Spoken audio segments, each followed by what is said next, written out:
And hello, everybody. Welcome to the 5STACK. There I am in full view.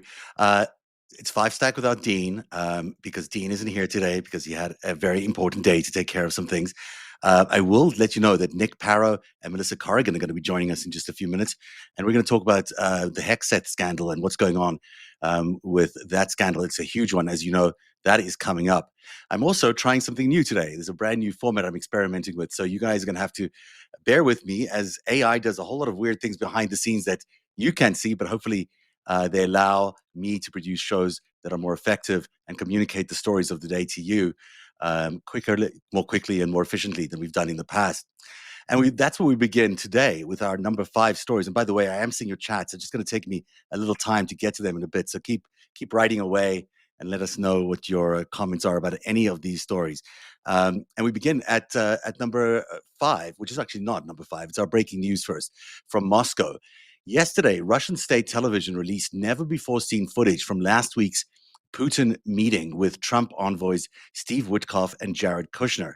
And this is what we would call classic information warfare. So now keep in mind, this is what the Russians are seeing about this meeting that took place with Witkoff and Kushner. Many people are calling it a business deal, not really a meeting about Ukraine, that it was done in order to basically extract resources out of the United States and out of Ukraine and into Putin's backyard. So let's play you some of this video. It's a minute 43. Bear in mind, what you're seeing is Russian propaganda. But there's a couple of seconds in here that are just mind-boggling. And when you get to them, you'll see what I'm talking about. So this is, I'm not sure what channel it is. I think it's channel 1 in Russia. This is their coverage from the Witkoff-Jared Kushner meeting. Первыми входят переводчики.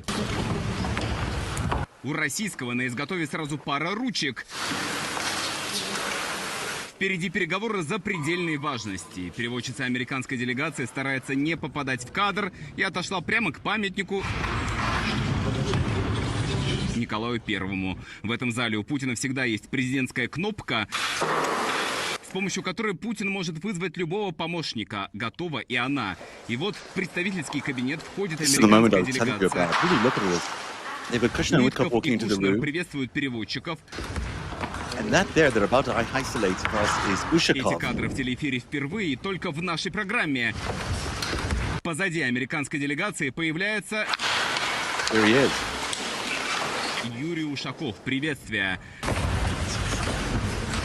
Ushakov is, of course, the person that Вскоре в зале Путин. Первые кадры.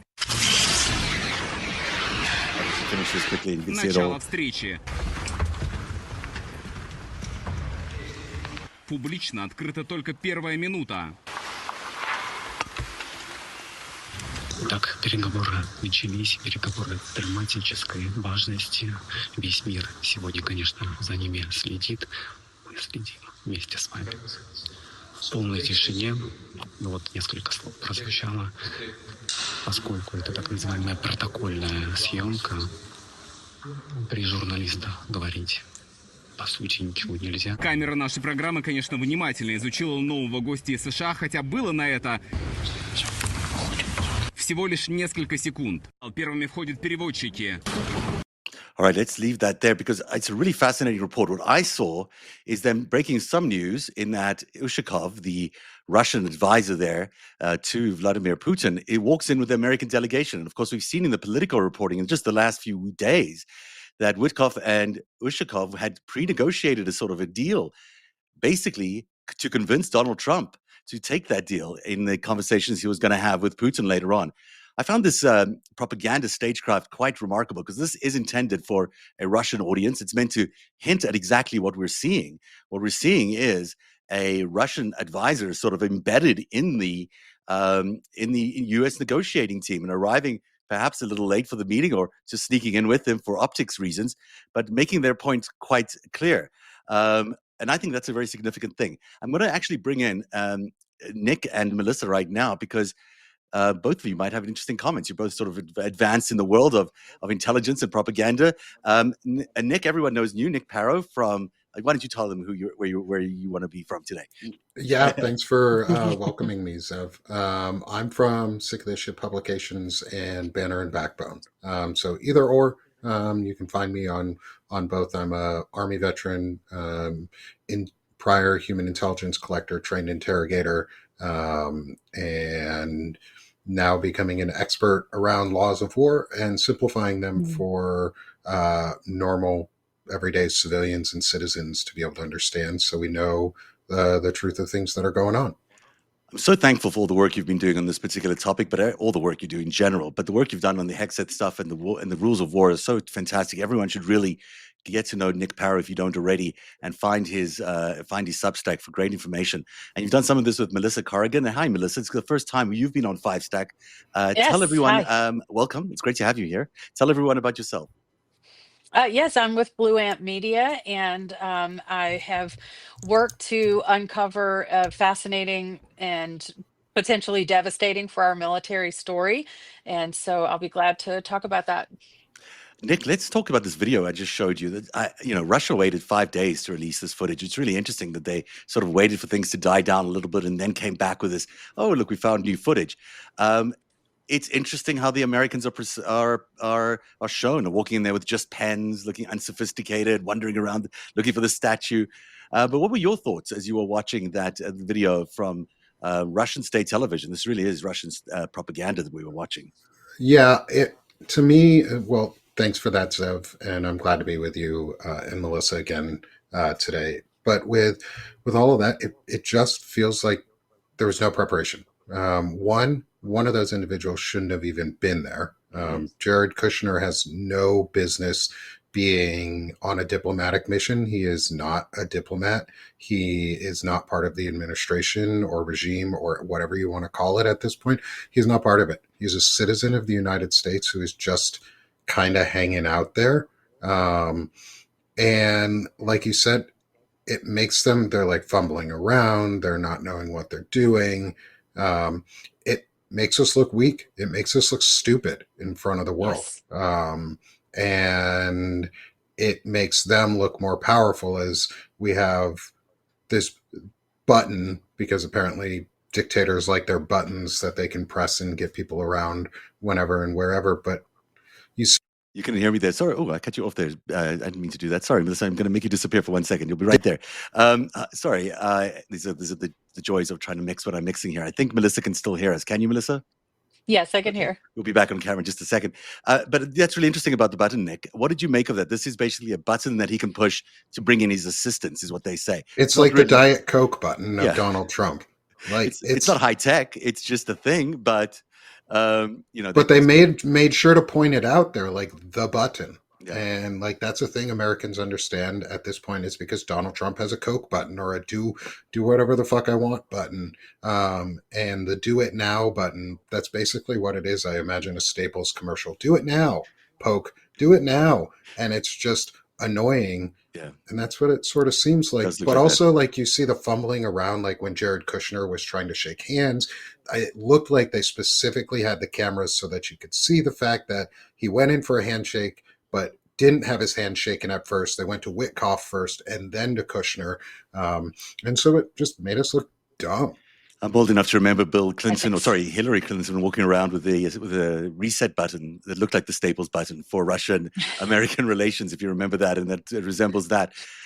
Melissa, what's your take on that video? It's really, it's instructional about the kind of narratives that the Russians are getting versus what we Americans are getting for the news. It really is. And I think it's interesting to note that a lot of people, myself included, had a really big problem with how involved the Trump kids and their spouses were in the first administration. And they were very visible during the first administration. And now I feel like there may be a perception among undereducated Americans that because we aren't seeing these activities of Jared Kushner and the rest of the Trump family, that it's not happening, that they've cleared that up. And so this is just a real clear shot of what's happening behind those closed doors as opposed to out in the open in the first administration. Yeah, I mean, let's remind everyone, Kushner is on MBS's payroll. He basically gave him $2 billion. I mean, it's not like he's operating for the United States. He's operating for Saudi Arabia, which is, what's he doing there under that conflict of interest? But the other person that's got a conflict of interest there is Witkoff, who is clearly so aligned with Putin that one of his own Putin's aides was describing them as having a kind of an understanding that they don't need to speak to each other. They can understand each other without words, says someone of Putin and Witkoff's relationship. And then Witkoff shows up with Kushner. And then behind him, Ushakov sneaks into the meeting just as the American delegation walk in. That is stagecraft. That is not by mistake. I'm sure that they sent him in because of that at that time in order to make it look like the Americans don't know what they're doing and they're taking orders based on this Politico story that came out last week. Nick, what's your take on that? Well, it definitely feels like that. Is like the national security strategy that's come out is the Russian security strategy. Everything that the U.S. has done in recent months has been advocating for a pro-Russian strategy, basically, and the Russian diplomacy strategy and its Russian wording and the way that they are treating and isolating European countries are Russian wording, the way that they're trying to stop Ukraine from becoming part of NATO while pulling us out of NATO in many essential ways, such as removing the Med fleet, the Mediterranean fleet, and bringing it to the Caribbean. That has major ripple effects on NATO. Or if they're going to demand military bases at some point, they will do that at some point.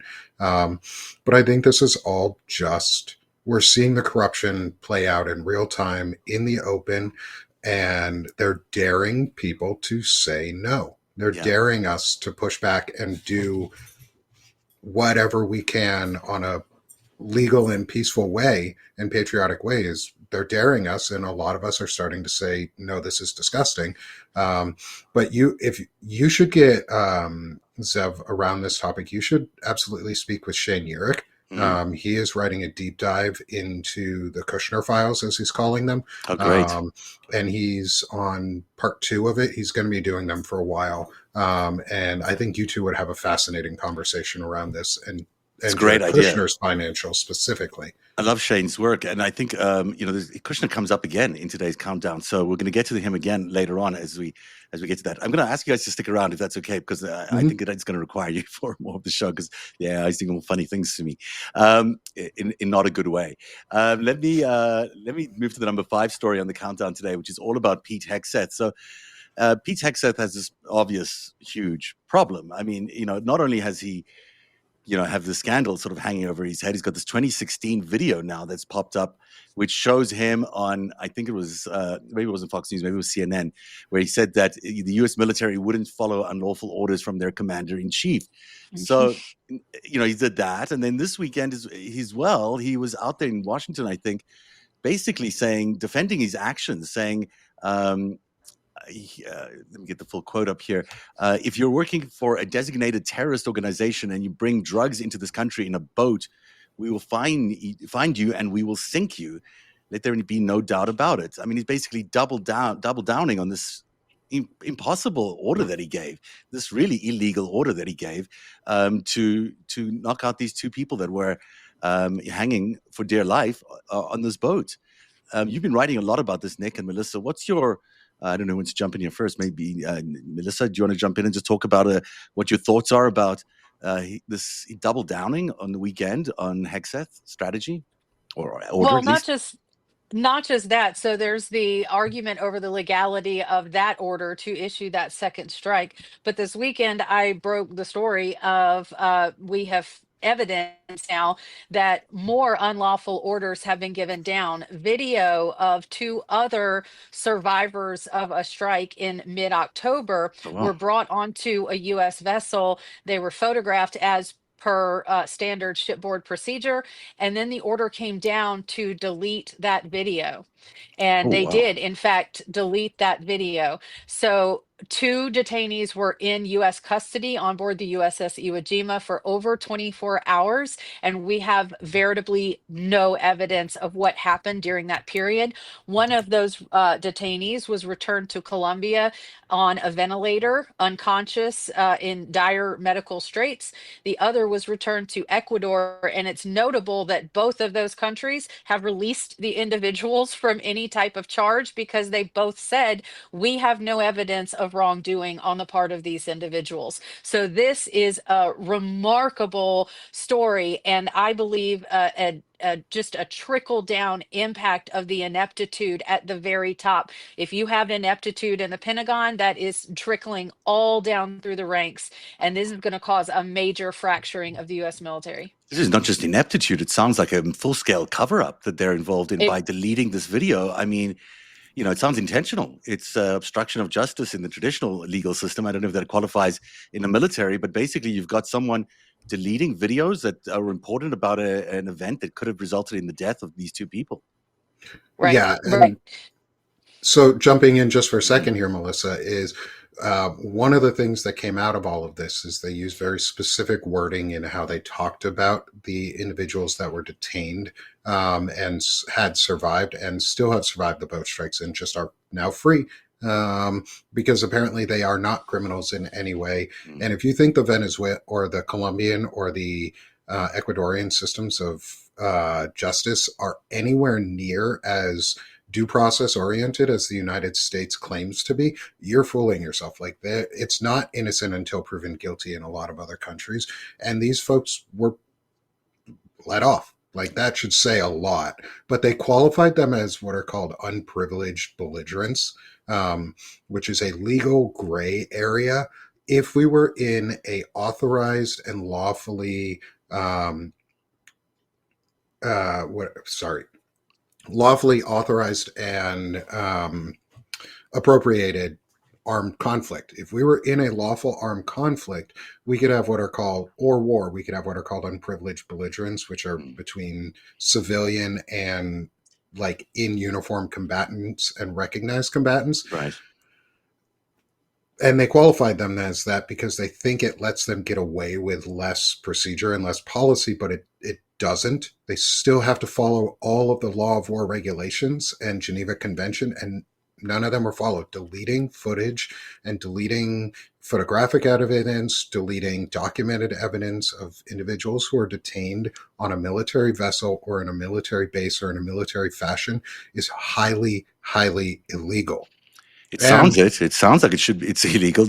Melissa, sorry, I don't mean to interrupt you. Do you want to keep finishing? No, you're good. Melissa, your story is incredible. Congratulations for breaking it. So basically, we were now saying that there's another incident that caused that there was a miss, right? We were basically saying that it missed the entire boat, and they left a couple of survivors alive that were then taken into custody for some reason because they were obviously in dire straits. And then on that point, they had the video, but then you were sure that they deleted it? There were instructions to delete it? Yes. Wow. Right. The instructions came down from the admiral. Now, the question now is, what day did the actual strike happen? Because there's a bit of confusion in Washington among some other leaked documents. There are multiple whistleblowers that have come forward about this incident, and some have pointed to the strike occurring on October 16th. And then the refugee or the detainees were picked up on the 17th. That would have been 24 hours of them floating in the water. Right. That's conjecture at this point, but it also is highly, highly interesting about Admiral Halsey putting in his resignation on the 16th. So the timing of his resignation, that boat strike, and then those detainees being picked up is all going to be have to be hashed out in court, I'm assuming eventually, but right now it would help if the American people knew the truth of what happened on those 2 days. So we're basically talking about a separate scandal, and people shouldn't just conflate these into the same one, because it's much more than just one. We're talking about a series of events now. Yes. Where not only are they committing crimes or allegedly committing crimes, the Hegseth and the leadership at the Pentagon who was ordering this were also potentially covering up the evidence as they were going along, and we still haven't seen the tape of the initial incident. I mean, that still has not emerged. Correct. Right. And that's a big point, is we're still waiting on, and I heard and saw this morning that the senators are beginning to demand the release of that footage from September. And yeah, we want to make sure we don't conflate this. This is two individual strikes. The one in September where they did the double strike and murdered those people, because according to the law of war, you cannot kill a civilian. That's called murder. and you have to prove ahead of time that that individual is not a civilian, not the other way around, that they're not a combatant and innocent, but that they are civilian first. That is the standard process. Just like in our legal system in the US, it is a due process based system of you are innocent until proven guilty. The military follows that. They didn't follow this. And when in a case where we are not lawfully at war, a strike like this specifically, where there are two strikes, is illegal. Hmm. The But then, second issue yeah, go ahead. is then Hegseth ordered the deletion of footage from two detained individuals from an October strike. So a month later, Hmm. we have another strike, and this is when Admiral Halsey resigns. Is right before this happens. And we have some reporting now from the Wall Street Journal that resignation was a forced resignation. He basically said, according to this reporting, that the Wall Street Journal says that Hegseth forced the admiral to resign because he says you have to follow the orders or get out of here. Basically, you can't question these orders. I'm paraphrasing there. Melissa, you've been Right. you're a veteran. You know these these laws more than anybody because you've worked. Have you worked as a JAG? Is that correct? Is that right? Oh, no, I was not a JAG. I Okay. worked with crypto materials, Okay, right? sorry, apologies for that. But you certainly know the laws around this and the rules inside the military. This is illegal stuff, even at war. Never mind when you're not Yes. really at war. This is kind of a faux war that they're running. Right. And if your entire intention is to go to Congress and declare that we need to declare some sort of formal aggression, wouldn't you keep that video footage? Wouldn't you take the evidence off the boat with the survivors? So none of that logically follows that if you want to convince the American people that what you're doing is just and necessary, that you would release two of these alleged narco terrorists and delete any footage of you had of them on board the ship. It also, has to be pointed out that sending severely medically distressed detainee back to their home country presents a diplomatic issue. That day, the Colombian president announced, we received this guy back. He's in bad shape. He's in the hospital on a ventilator.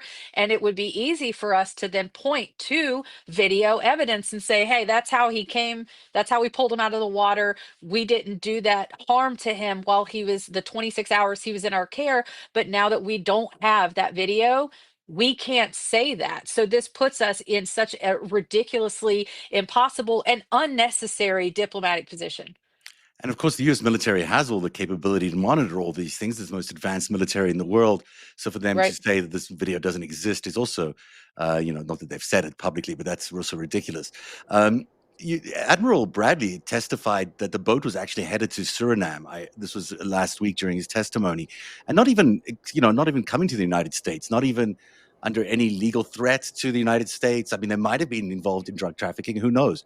But were they coming to the States? Were they shipping drugs to the States? The answer is no.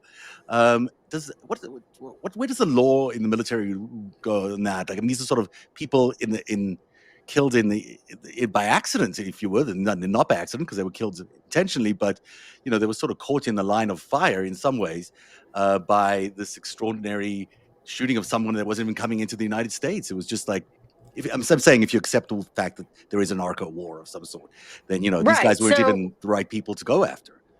exactly. So Nick laid out so beautifully in his piece that I referenced in my piece the laws of war, the all the various laws, codes, protocols, and Geneva Convention that govern this type of activity. So apparently, Hegseth is alleging that driving a boat headed northward towards the United States is in itself an act of hostility, and those on board are engaging in hostile activity outside of an established battleground, so to speak. So he is able to then use the term unprivileged belligerent to get out of being forced to treat those individuals under the Geneva Convention as either civilians or formal prisoners of war. Like Nick said, it's this gray area. What I'm confused about, what I have been poring over since I first got this document 47 days ago, is trying to find some sort of legal precedent about the documentation with video and photo of that care. I have yet to find any legal document that would say that declassifying someone as a unprivileged belligerent would then dictate that you no longer have to follow with those documentation Right. protocols. I can't find any evidence of that. Yeah. Doesn't make Yeah, and there aren't, the reason she can't find them is because it doesn't exist. Like, those protocols don't exist. You Mm, don't delete footage, you don't delete documentation. In fact, you document and photograph everything from chain of to one to prove a chain of custody, but also, like Melissa was saying, it is to prevent a diplomatic and international crisis and to ensure the legal safety of the service members involved. And if you're a service member, you want to make sure. I was an interrogator. Like, that was my job and my training. Like, I would make sure and would need to make sure that everything I did was authorized and legal, and that what I was trying to do were legal interrogation of techniques and course. skills and ways to go about things. And none of that exists in this context, and none of that ever gets deleted. It's half the time it's written down manually, like on pen and paper, and signed off on. The Right. other, like, these records were created and they were ordered to be destroyed, which is an incredible breach of any military doctrine and protocol. And if you look at the governing policies around treating wounded individuals, it doesn't matter if they're civilian Mm, or enemy combatant or unprivileged belligerent or whatever you might want to call them, somewhere in the middle. You still have to treat them right. with full medical care as though they are one of your own, as though there's no distinction between them and your own. And if that wasn't done, that's a humanitarian violation at the minimum of our own doctrine and law. And two is just a crime. With the footage being removed, what happens if Pete Hegseth wants to lie? Let's say, hypothetically, Pete Hegseth decides to go on a whiskey bender Yeah. and lie in front of Congress, and says, "Oh, these privates or these sailors did it, these ensigns or whatever, these seamen did it." Whatever you want to, like, he was like that. It's their fault. But you They can't wouldn't prove me have the wrong because evidence. They there's wouldn't have no the evidence. evidence because it's all And, being deleted. and that's why we take that evidence, is so that you, as the individual, can go, "No, I didn't break the law. I didn't do Mm, anything wrong." You can see it. It's why we have cameras on police officers. It's why we have body cams. mm, The military does the same thing around its own documentation. And it does not matter if you're a civilian or a combatant or an unprivileged or unlawful combatant or unprivileged belligerent or unknown actor, which typically we ascribe to as folks who are spies mm, because they are service members of their home country or of their state Right. party or whatever group that is legally a part of the conflict. And when they come back and put on their uniform again, they're back treated as service members and combatants. They're not civilians who pick up arms. They have to be right. recognized That's as part of interesting. it. There's a lot of criteria that goes into it. Mm, You And know, I think Pete is just making shit up. just making shit up sounds about right. Melissa, I haven't seen your story break out outside of your platform, and maybe I'm just not paying enough attention because I've been so busy on my other stuff here. But uh, have we seen it enough? Has it reached a greater exposure, and how can we get it to more people? Because it seems like it's as significant as the initial story. Right. I have been contacted by a couple of members of Legacy Press and had conversations because of the nature of the positioning of the sources in Southcom. I have been extremely cautious as to how I wrote my article, Mm, how I worded my article in order to insulate them to the greatest degree possible. And only when they had been in contact with two separate US senators and they have acquired legal representation that they felt comfortable to go forward, but they specifically wanted me to share this story. They did not trust any legacy media, and they wanted it presented by someone who was familiar with those shipboard terms and who could provide that level of insulation. And so as long as that story keeps being told in that fashion, they want it to go as wide as possible. But what they're not willing to do is to sell out any individuals or identifying information. So, but it's really important that the rest of the media understand that, and that this is a massive story. You've got another two people Right. who were, at least they didn't, did one of them die, or did you say they were both injured? No, they both survived, but they've They been both survived. extradited back to their home countries. But the circumstances are otherwise quite similar. I mean, it sounds like did you say there was a second hit on them, or these guys just survived the initial hit? This was They just a survived the single initial. strike one. Okay. But the deletion of the record there is really unbelievable. I mean, it's even more egregious. It's not more egregious because you can't really rank these things, but it's as egregious as what Hegseth did in the first place. And it'll be really interesting to see which admiral passed that order on, and whether Hegseth gave that order. Do we know the answer to that question? We don't. No. We don't. Yeah, and it's conjecture that he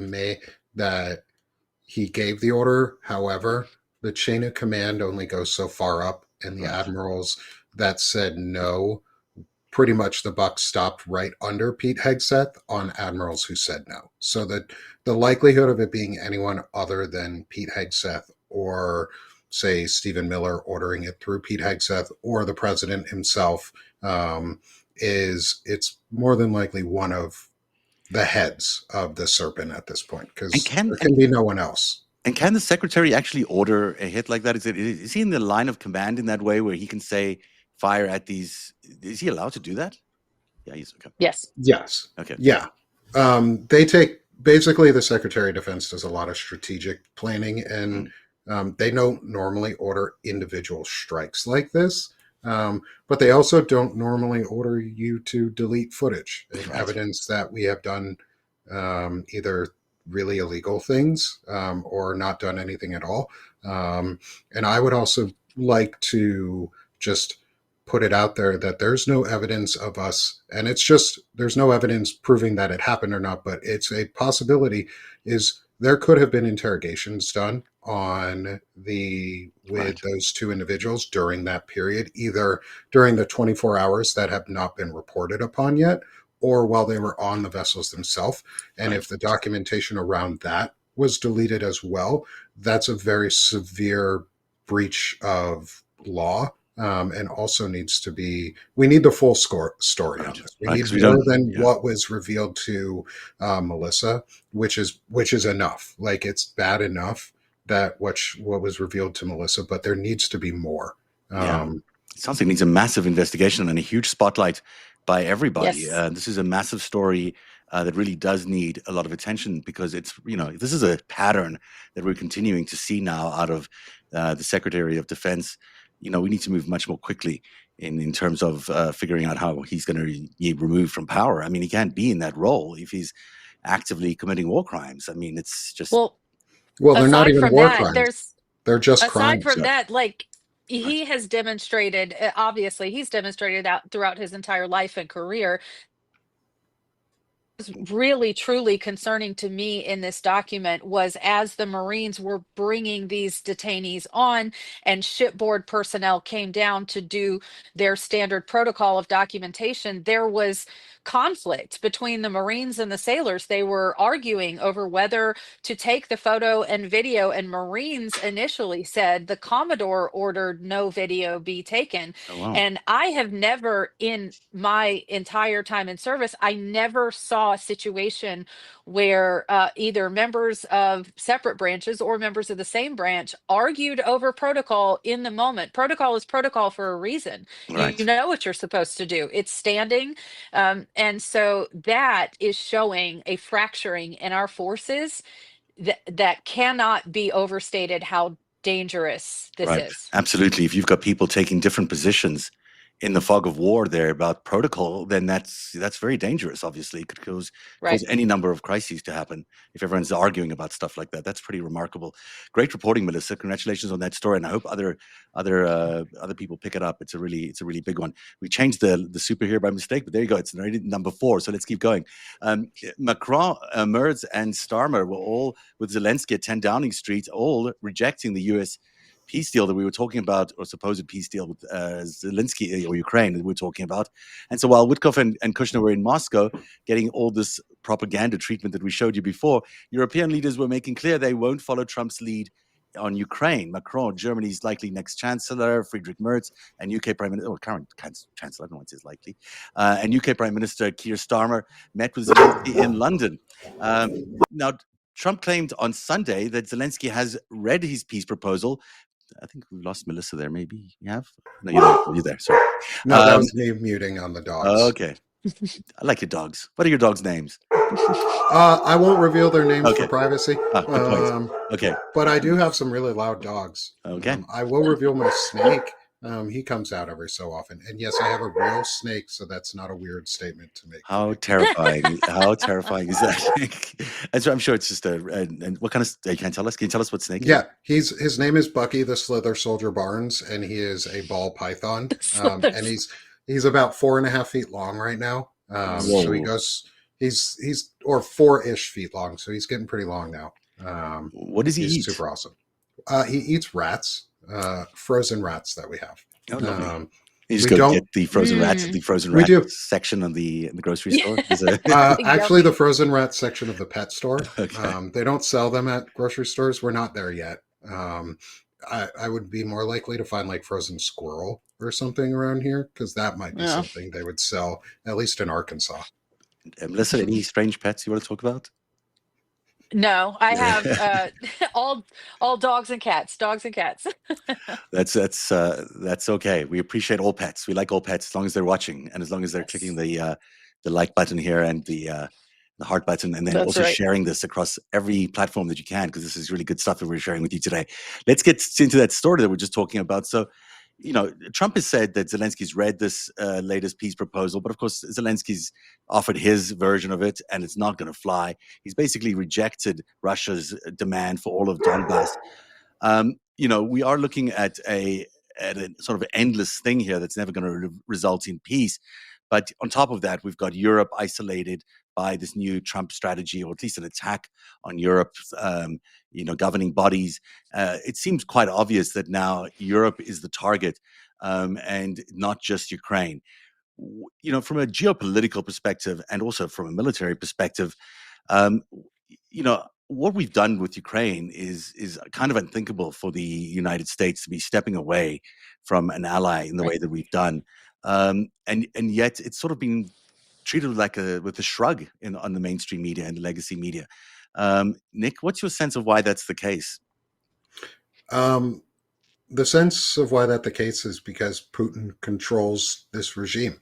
Putin controls the U.S. government, and our air quotes on it, is diplomatic efforts in Russia are all Russian derived and come from Russia. It was revealed that the peace plan was basically a copy of a Russian plan. And you could almost see the original Russian still on the page as they put the other ink around it and put the light on it. Like it's unbelievable what they're doing. It's so bad. It's so bad. Yeah, it's so and it's so blatant too. Yeah. Like it's so blatantly just, they're not even hiding it. They don't even care. They don't want to care.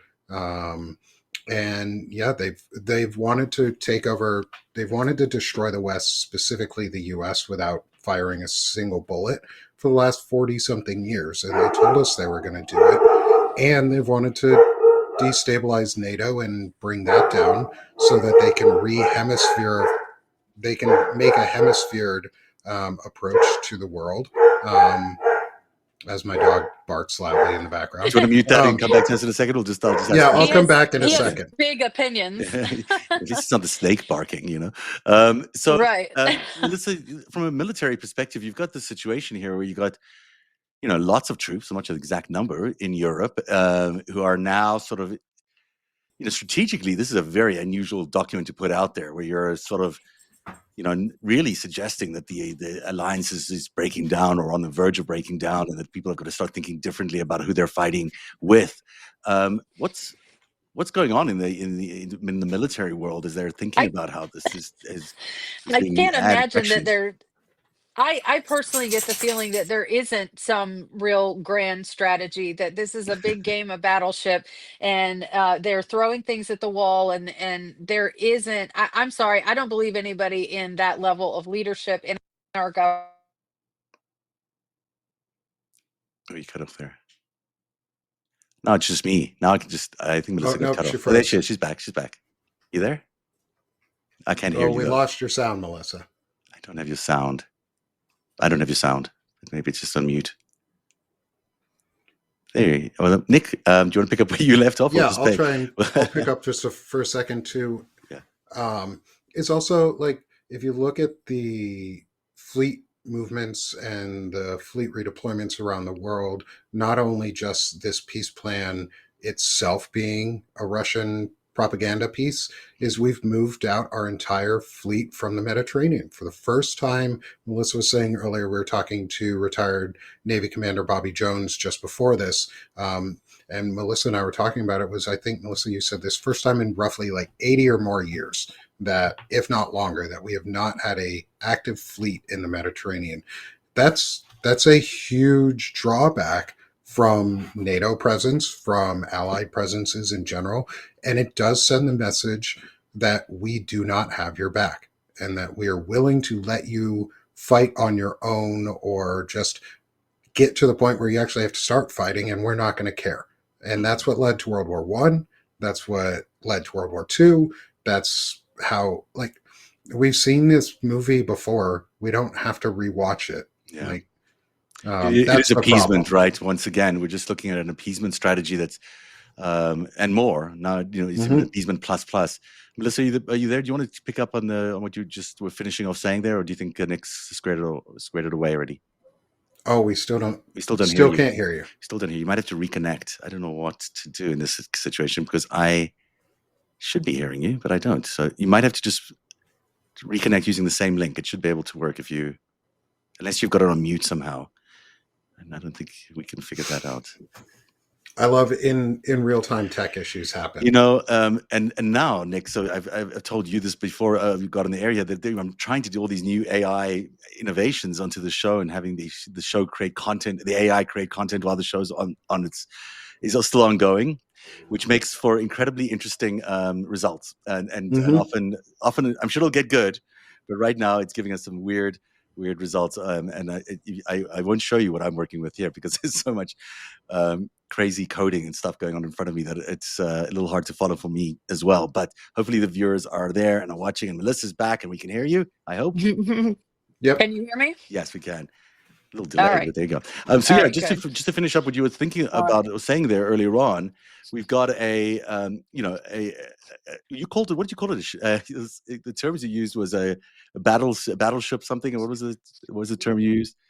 Oh yeah, it's like Pete Hegseth is playing a big game of battleship. He's Right. moving all of our ships out of their historically targeted regions and moving them. And it's really absurd when you back up and look at the fact that we've pulled the entire Ford strike group out of the Med for the first time in decades, and had them parked chasing drug boats. Yeah. I mean, it's absurd. And we have the Coast Guard that does this. And just a couple weeks ago, they had a huge bust that they did in their traditional way, which they came alongside a boat. There was a little bit of friction.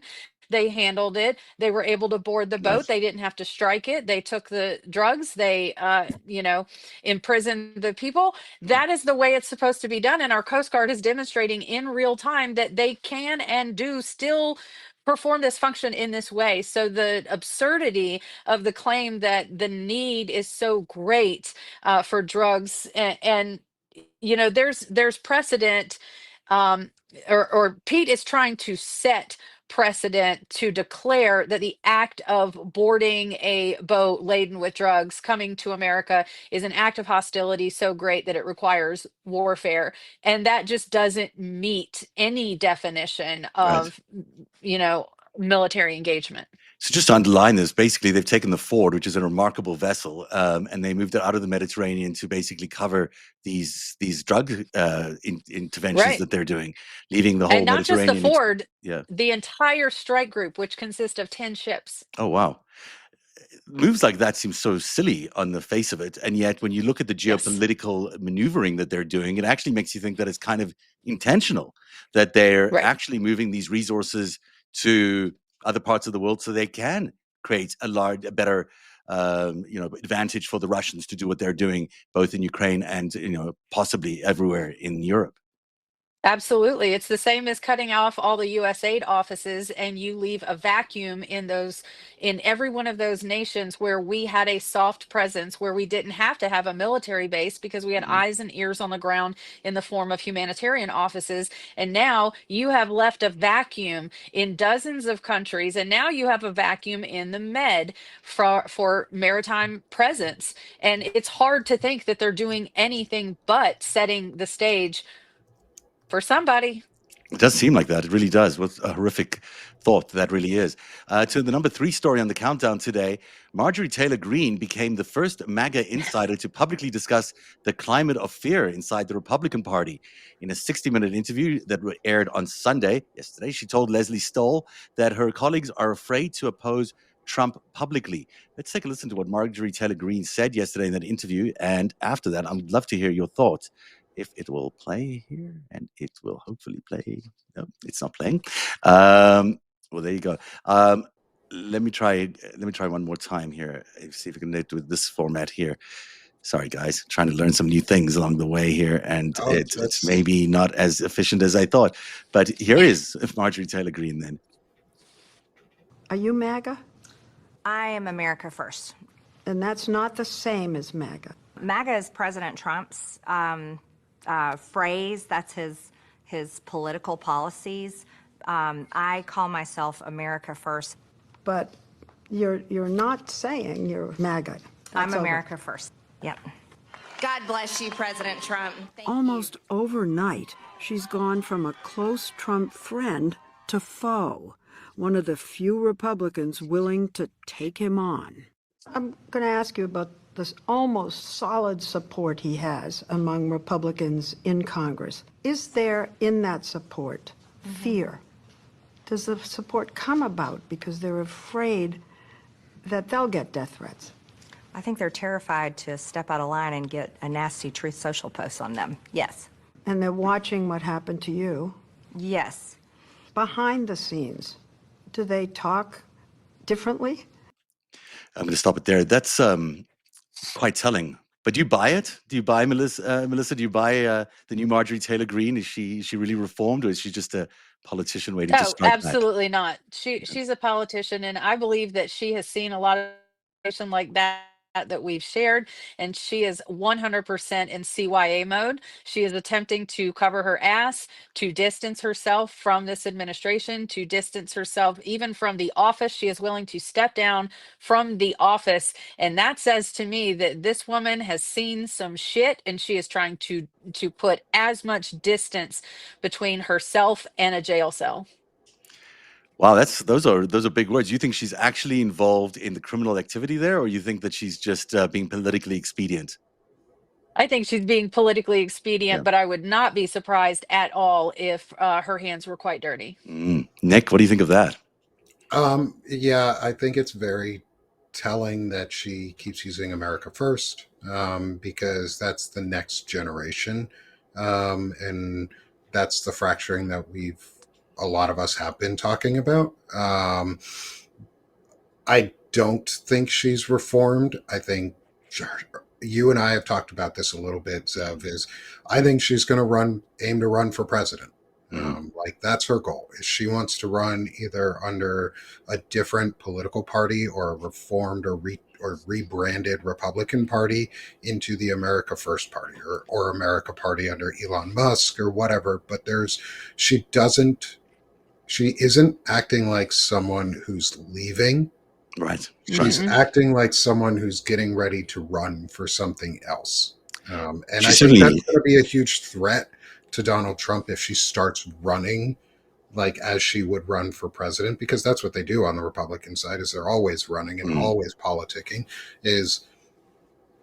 She's the scarier. She's a scarier threat in a lot of her own ways, because she may normalize things under this pretty white label of Marjorie Taylor Greene and America First. I mean, America First thing certainly indicates that there's a split in the Republican Party, and she's underlining that for everybody, that there's a difference between MAGA and America First. But that also signals that that part of the party, which is still part of that party, intends to take over, what MAGA stands for. It intends to be the majority in that party and take over. Even if she doesn't make it to the president role, I think you're right about the presidency. She certainly wants to be the Speaker of the House or something like that. Melissa, this is worrying for people who have been fighting this party for a while, to see them recognizing the writing on the wall and readjusting in such quick fashion. Right. And I'm from the South, and I recognize Marjorie Taylor Greene from 100 paces, because I have known countless women like her growing up with Southern women in politics or around politics. And what I think that we can take away from this is that she is giving permission for your average MAGA woman to step away from the MAGA movement. And I know for a fact there are women who have been looking for just that opportunity. So if we can take a positive from that, she's giving this permission for people to step away from MAGA. Now, what they step into is going to be the question. She mentioned her call with the president, and let's take a listen to that clip. It wasn't a decision that I came to lightly, but it was a very important decision for myself and also for my family. It was sudden. It was sudden, but a lot of things changed. I stood for women who were raped when they were 14 years old, and the president that I fought for 5 years called me a traitor for that. And so that changed the landscape of things. So I'm going to ask you straight out. Did you surrender? Did Donald Trump run you out of town? No, not at all. Actually, Leslie, it's more like this, is I said in my statement, I will be no one's battered wife, and I meant it. And I won't allow the system to abuse me anymore. It wasn't a decision. Oh, sorry about that. But what you're saying there, Melissa, really strikes through in what she's talking about. She really is talking to women. It's particularly Right. in the Republican Party who are not that pleased with Donald Trump for obvious reasons. That is very striking. Is the same thing being heard in Democratic circles? Do you think that the Democratic Party is responding in the way Marjorie Taylor Greene is, in terms of getting at those disaffected women voters as effectively as they seem to be doing it with MTG? I don't think so. I mean, it's hard to see the Democrats strategizing anything with any clarity, and nor have they in quite a while. You have powerful women like AOC and Jasmine Crockett that speak up on a consistent basis. In some situations, they are the only voices on the Democratic side being aggressive and loud and demanding what's right. And now you see one of those women coming up, having lost her seat due to redistricting. She's going to have to go up against James Tallarico, who is one of the most popular across the board median reaching candidates that the Democratic Party's seen in a long time. He speaks to this Christian base in a particularly powerful way. And James Tallarico stands in a position to give that place for MAGA, who call themselves Christian, who consider themselves to be traditional Christian. He gives them an opportunity to come over to the leftist direction, whether or not they go full bore. But that's the struggle that I see in the Democratic Party, is when we are loath to give women positions of power, and when they get those positions of power, they do not have the resounding support of their entire party. They are not willing to put forth women in positions of leadership. And then you have key races like this, where unfortunately I do feel like Jasmine Crockett has a chance of not getting that seat, which is going to be yet another man. And I don't know how that's going to reach women. It's really hard to say. But when women, speaking of the liberal woman, when we see the way the party in general treats women like AOC and Jasmine Crockett, it's disappointing and disheartening. It is interesting that she made the decision to run in that race. It seems like Right. such a tight race, and Tallarico is such an impressive candidate to so many people.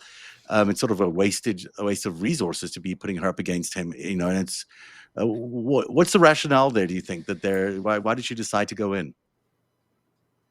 I don't know. I think she wants to give women that voice and give them the position, not just women, but minorities that will back her, that she knows she has their full support, and And she might ultimately win. because To your point, she might she win. might win. Right, she I'm might just, win. I'm saying she might. I'm assuming that she won't win against Tallarico, but I don't know why. I assume that she's an incredible leader. She's so outspoken, and she's very popular, very, very popular in Texas, especially. So, it's going to be an interesting battle. It just seems difficult to imagine two such great talents being pitted against each other for one race, but that's just the way it goes sometimes in Exactly. politics.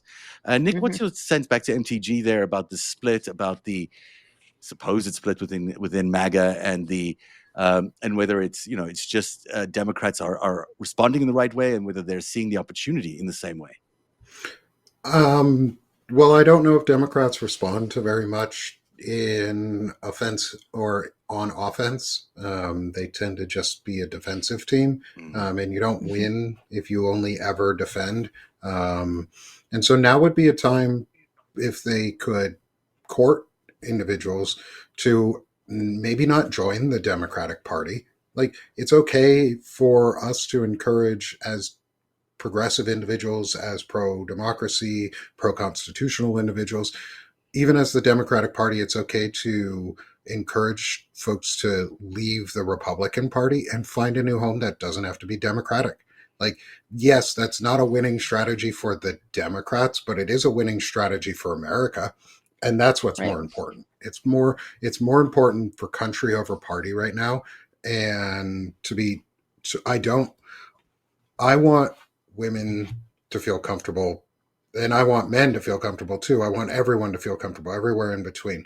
I want everyone to feel comfortable having a political voice that doesn't cause you like death threats. And typically that means you can't be so crazy and or regressive or radical or extreme that these become the norm. But like, I'm not gonna be mad at MTG for breaking MAGA apart. Like, No. and she did stand with those women, and she is standing with those women so far, and has done very solidly. She never wavered on it. She didn't hide in a back room. She went out there and stood with those women, and I applaud her for that. Yeah, and I think she is giving women, like Melissa said, the bravery, or even the permission, not even the bravery, but the permission to have the courage to break away from MAGA, whatever that means for them. And I hope that instead of going to like somewhere America First or something like that, my hope is that we can put enough message out and flood the zone with pro-democracy and pro-constitutional messaging that when they come to think about where they want to go, they do end up Democratic or at least independent, and they go, there can be something better. Maybe they even decide to go all the way and be like, you know what, I've always been a progressive. I've always been a social democrat, and I want those things, and I just had to hide it. This is the permission structure that can get people there if we pick it up. And I'm not waiting on the Democratic Party to do it, so we're just going to step into the space and just say, hey, you're welcome to join us, and we have a better plan where people don't want to die, and we're pro-life, where pro-life actually matters, and we're not just killing people in the ocean. It's so important. Randomly. Yeah, it's so important that you mentioned those things. The appeal towards sort of the moderate Republicans that are especially women Republicans is such an important outreach. You see the Republicans, and Trump especially, already beginning his attack on affordability, which is, of course, the most obvious Democratic strategy. He's doing rallies already, I think early as maybe this week or next week. But he can stay awake for rallies? I know. I'm going to be shocking if he does. If he does, I mean, we are talking about someone who might be already positioning us for sort of a replay of 2018, where we had, women. It was maybe it was 22. I don't know, whatever election. But suburban voters, especially women voters, are often the linchpin and they're identifying it clearly around this issue of affordability in the Republican Party. That's going to be their new front. Democrats aren't really yet defining that as their space, other than in New York. Yeah, like the strategy should be two things: accountability and affordability. And or even three, if we want to go for acronyms that people know and understand in America, and things that people can actually resonate behind. AA. The two A's for America. AA is our 12-month plan to win back our democracy. It's affordability and accountability. If you want three A's where you get AAA, where they rescue you and you can get some help out there, it's authenticity, affordability, and accountability. And that's what the Democrats should be running on. That's literally what everybody wants. It's not even a party message. It's not even a partisan thing anymore. That's the problem, is we're moving past, we're in a almost post-partisan society already. And like the Democratic Party is the structure that we need to work under, but it's not what we are. We're trying to, and what I'm trying to do and get around what MTG is doing to actually get at the hearts and minds is putting country over party again, is getting rid of the partisanship mentality of basic issues and reminding people that there are things we need to care about and basic humanity, and not be Nazis. Like, we fought a world war on this and we won, y'all. Yeah. Why are we losing already? Why are we losing again? Yeah, that is just. But it's affordability, accountability, authenticity. That's it. I like that. AAA coming to rescue you. We're running out of time a little bit here because I didn't realize the time. We've been enjoying this conversation so much. We have two more stories to get to. So, Melissa, unless you really have something burning to say on that one, I'm going to keep moving on. Go ahead. The number two story is all about David Ellison went directly to Warner Brothers Discovery shareholders with a hostile takeover bid of $108.4 billion, all cash. Who funds a deal like that? I'll tell you the answer in a second.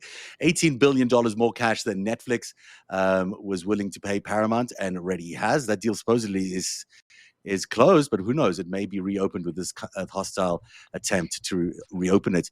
And of course, the money is all coming from the strangest but also predictable places. This is for an American institution like Warner Brothers.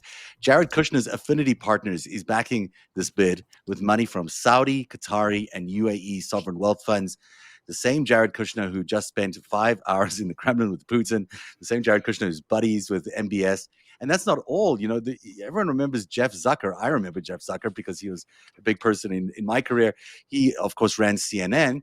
Well, guess who the other party in this deal to take over Warner Brothers is? None other than Jeff Zucker's, I think it's UAE-funded, a venture firm, which has also got $2 billion at the end of his career at CNN as a thank you for electing Donald Trump in the first place. Well, now we've got a situation where Jeff Zucker and Jared Kushner, of all people, are trying to acquire Warner Brothers with CNN included in it. I mean, it's quite something. What's your take, Melissa?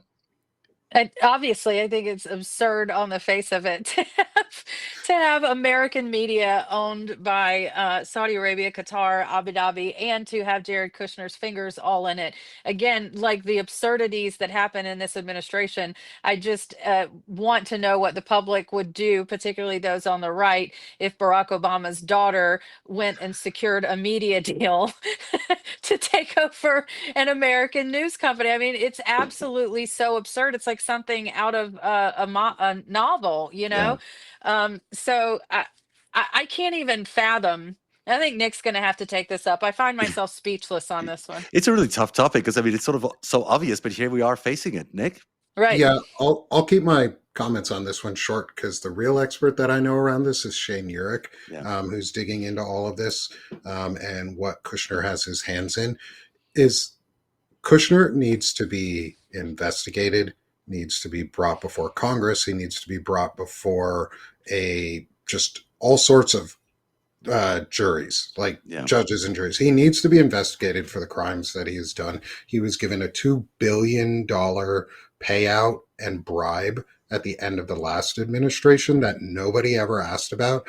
And these are the fruits of that labor. That $2 billion is getting Qatar and Saudi Arabia and UAE and the entirety that owns Jared Kushner's soul at this point is this is the payout. This is why he got $2 billion, was so that he could now make all of these deals so that Larry Ellison can buy, with their support, CNN and Warner Brothers, or they can have peace deals that are really business deals with Steve Witkoff and Putin. Yeah.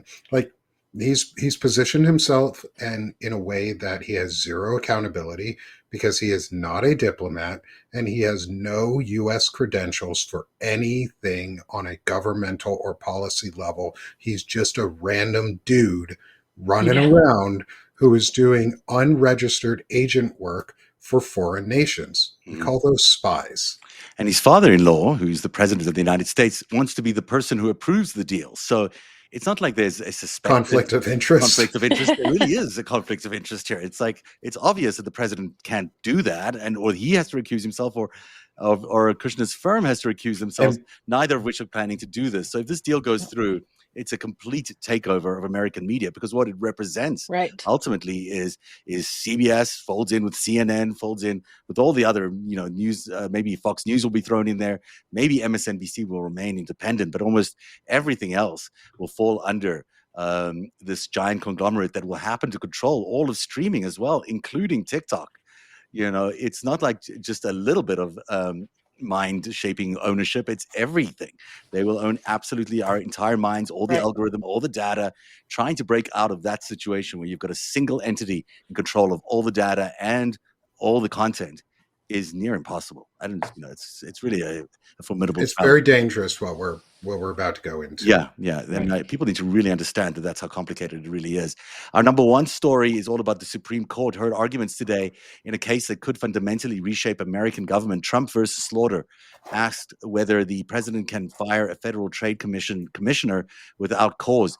The answer will determine the fate of every independent agency. But listening to the arguments today, it does seem like the court is going to lean towards letting him do that. It sort of destroys the power of the legislative branch and really gives him dictatorial control, because he can just fire anyone he wants at will. A huge degradation of our system here in terms of democratic accountability. Melissa, do you want to try that, or do you want to pass on to Nick? I mean, this is this Supreme Court is so unbelievably disappointing. I mean, when we look to these checks and balances that are enshrined, and we look to the individuals that we place in these positions of power in this way, I personally can't see what each of these justices is getting out of handing over the entire American governance to this one man, and he's a buffoon. And so I'm I'm not thoroughly versed on this case. I've been busy with my case, but just on the face of it, it's so shocking and so absurd the way the Supreme Court has continued to genuflect to this man. 100%. And you've got these agencies. I mean, these agencies are powerful agencies. The Trade Commission agencies, the Communications Commission, the Securities and Exchange Commission. They control a lot of the regulation of our finances and sectors. Nick, this is, for a man who's largely considered to be a criminal, who is a criminal, is a felon, for him to be in charge of all these people who are regulating these various important systems in our democracy is just appalling for for SCOTUS to be going anywhere near this. Yes. I mean, pretty much you summed it up well, as he's a criminal and he's a fraudster, and he's going to defraud the American people. He's a 34 count convicted fraudster, like adjudicated and convicted fraudster. We are allowed to say that. That is non-defamatory. He is a fraudster. And he's going to fire the people who would have investigated him, or will investigate him, or may in the future investigate him. And it's all part of Project 2025, though. That's the big thing, is this is all Project 2025 coming to fruition. They wanted to destroy and take down the regulatory state and ensure that unfettered capitalism could happen, where we could return to fiefdoms or corporate towns or whatever they want to do, or slavery of some sort, more so than we already are. Like, this is all just to prove in some false way through their own self-corruption and self-dealing that the legislative branch is not needed. And to be fair, the legislative branch and the Supreme Court have never been needed in a monarchy, but we don't live in a monarchy. We live in a constitutional republic, which has a separation of powers and three co-equal branches of government. And one of those branches is currently telling the rest of the other branch that they have to be subordinate to it. And then the third branch, which is supposed to be the check on all the other two, is saying, yeah, daddy, keep running on me, keep treading on me. And what it really comes down to is the Supreme Court's justices are corrupt. They have been bought off. We need to investigate people and bring people to light, like Leonard Leo and those who are behind the purchasing of Supreme Court justices. And we need to win in such an overwhelming majority in the next year and take back the House and Senate so that we can impeach the Supreme Court, because impeachment cannot be pardoned. That cannot be pardoned by the president. Civil offenses and impeachments cannot be pardoned by a president. And that's really important, because we can impeach the Supreme Court. We can impeach legislators, and we can impeach the entire administration. And what they're telling us is they don't care and they don't need us, and that they're just going to consolidate into their unitary executive that they've always wanted, because they think that sounds better than dictator, but it's all the same. And so I think it's just on that same playbook of Project 2025. And it wouldn't surprise me if SCOTUS decides to rule that he can, because it's just the way they are doing it. They're blatant about their corruption now. But they might not. I mean, the last couple have been fairly encouraging. The last couple of decisions that have come out of there, but this one does seem like it's really going to go through, as you're pointing out, and it could cause. People forget Supreme Court decisions can make a huge impact on so many things. You have to look too far back. Citizens United is a great example of how the entire democratic system was corrupted just by a single case to the Supreme Court, and they can be overturned. Yeah, it can be. Yeah. But I think this moment that we're in speaks to the absolute drastic urgency of the upcoming midterms. When I was in the Navy, we learned, like when the USS Cole happened, we were trained on that. And so when the hull is breached on one side and begins taking on water, you have to let in water. You have to flood spaces on the alternate side of the ship in order to keep the ship righted. If we don't flood this election, I'm really afraid that the ship's going down. Yeah, I mean, it's a real possibility that we may not even have these elections. We still are operating under the assumption that we're going to have them, but right. There are so many questions about even the counting around the tabulation for some of these districts. It's just so many questions that we just don't know if they're going to be free or fair, and we just don't know if we're going to have them either. But let's assume you're right, that that's a very good analogy or metaphor, whatever it is you would use for that. I think it's so important that people realize how dangerous the situation is right now, that this is not some role play, this is not some preparation. We're actually in the moment where America's in grave danger, and the American democratic system is in grave danger. And not operating under that kind of assessment is very dangerous. Right. Yeah, and we have to operate that thinking that they're going to do the most ridiculous and unprecedented things possible, which means the unprecedented move would be to cancel an election. We fought World War I, we fought World War II, we even fought the Civil War without elections being canceled in the United States. So no, we do not cancel elections here. And if Donald Trump were to try and do that, I think that would be the inflection point to end them, because Democratic states would say no, and they would forcefully say no, and they would continue to have their elections, and that would be a fracturing that would take a lot to come back from. Absolutely. But yeah, it's all very pressing and urgent. So don't sleep on this. Yeah, absolutely not. I'm going to. That is the countdown today. By the way, it's the top 5 stories. But I do have one more clip I wanted to show you, and I don't know how you feel about this, because this is Alan Carp, and I want to be sensitive to him and his neurodivergence, and I understand that that's an issue for a lot of people. But I thought this clip was extraordinary. When he was at the New York Times conference, book deal thing. Let's just take a quick look at this, because it's kind of bizarre to see this man who has so much power acting this way. A lot of decisions when we began talking, annoying each other 10 years ago. Hopefully I'm annoying you as much as 10 years ago, or more. When I made you know this, yeah. Every decision Palantir made, FDAs, going public, building products, enterprise, large data sets, going to government, acknowledging American superiority, being pro-meritocracy, launching an AI platform, calling into question that AI models would actually be able to perform without orchestration. Every single one.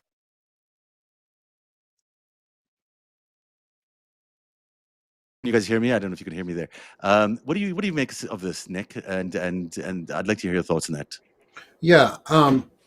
Setting aside any physical eccentricities or tics or movements that he may have, because I'm neurodivergent. I have ADHD, and I'm also chronically ill, so I move around a lot too. So taking aside those, he's dangerous as shit. Mm-hmm.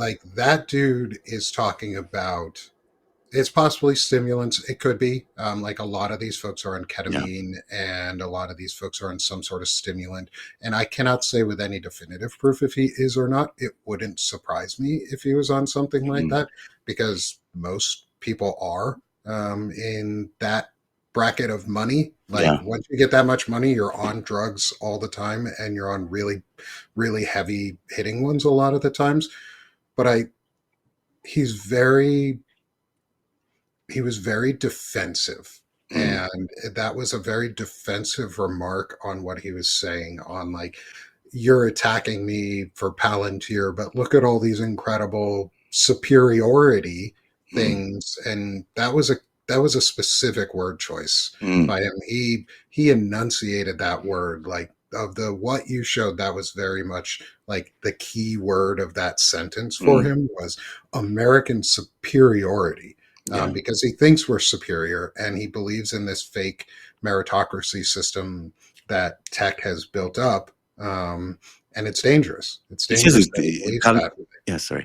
He says that he's, given the West, Palantir has given the West all of its greatest advancements ever. I mean, he's framing around what he thinks Palantir has done is quite remarkable. And I'm not sure if that's a neurodivergent characteristic or not, but it seems to me he's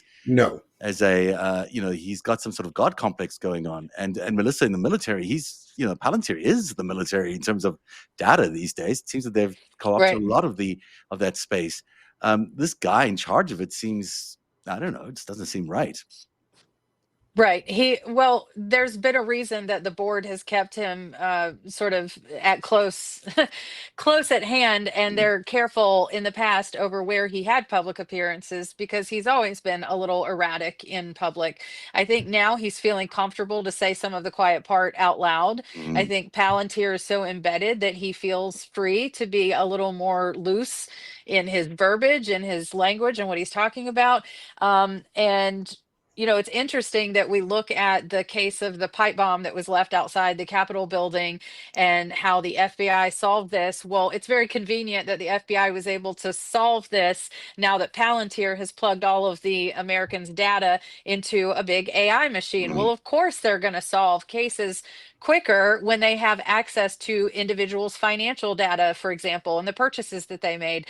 I mean, that's a no-brainer. So, I think they're just feeling entirely empowered. The masks are off, and I think we're going to see more and more erratic behavior and more of the quiet part being said out loud. I think one thing too to point out in all of this is folks like Elon Musk and folks like Alex Karp and Peter Thiel and others, they use their neurodivergence, if they have one, if they are autistic or if they are ADHD or if they are genius level, whatever, they use it as a cudgel. They attack people with it. They tell you that if you're not respecting them because of their neurodivergence, then you're the asshole.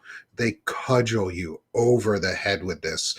and say, like, so he also is probably acting some of those. And yes, he may be autistic and he may have social cue issues where he does have physical tics that make him react differently than you would expect.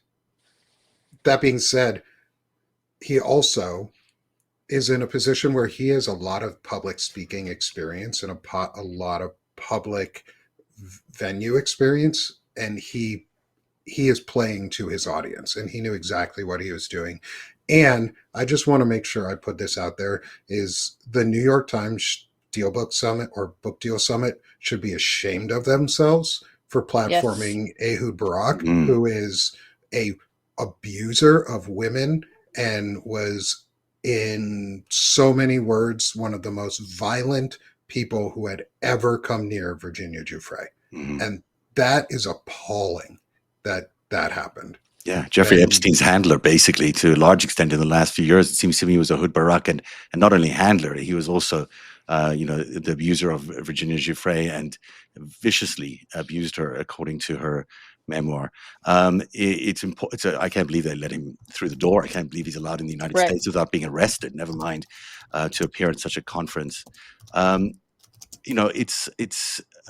It's interesting that Elon Musk was last year's Deal Book guy. Remember, he had a sort of a weird meltdown at the Deal Book last year, saying that everyone, and it's the same group of people who are showing up either overstimulated or whatever at the Deal Book conference. And it seems remarkable that that's repeating itself again now with Alan Karp.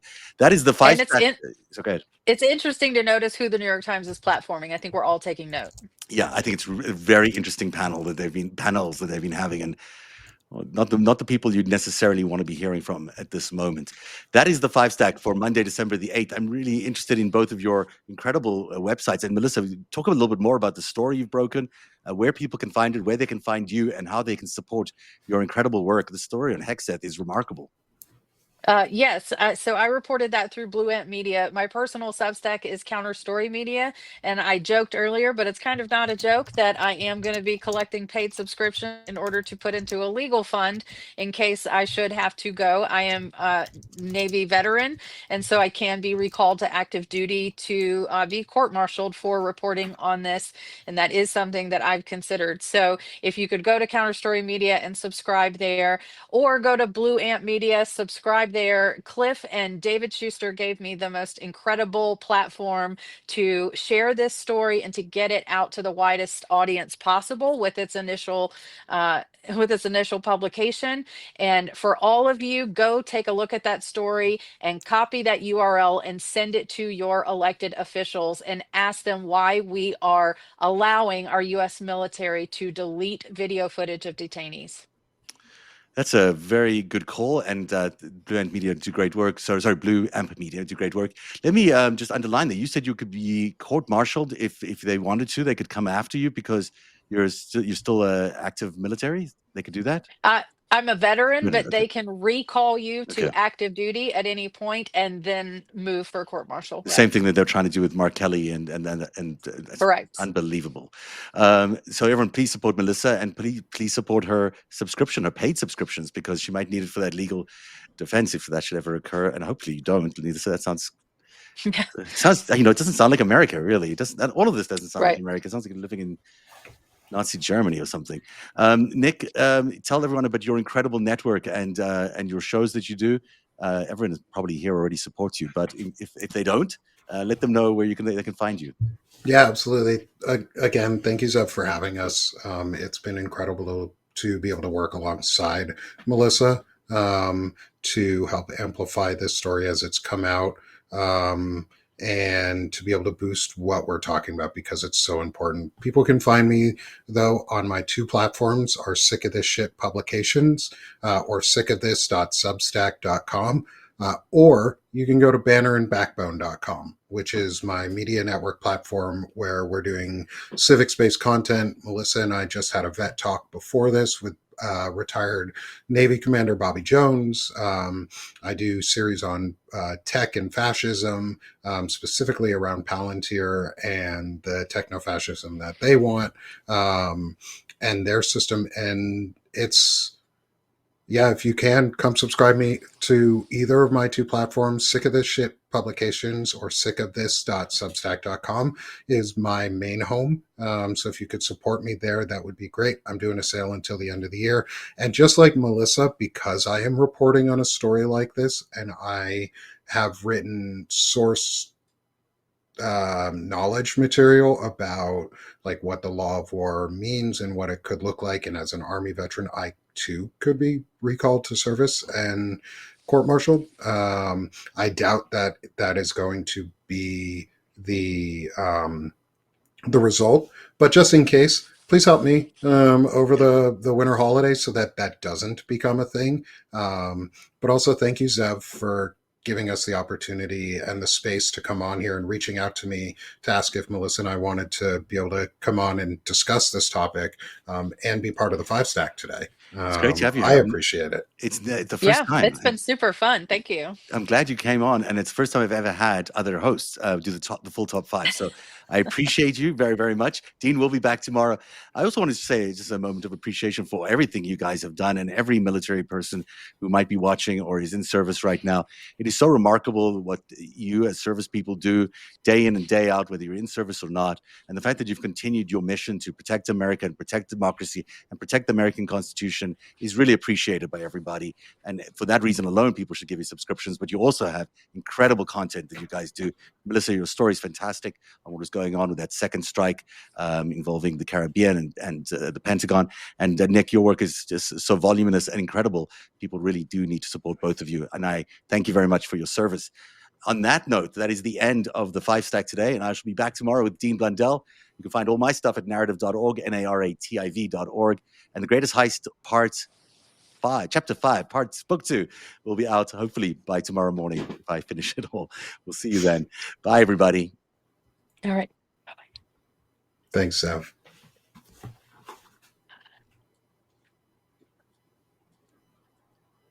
Oops, I put us back, but we're gone now.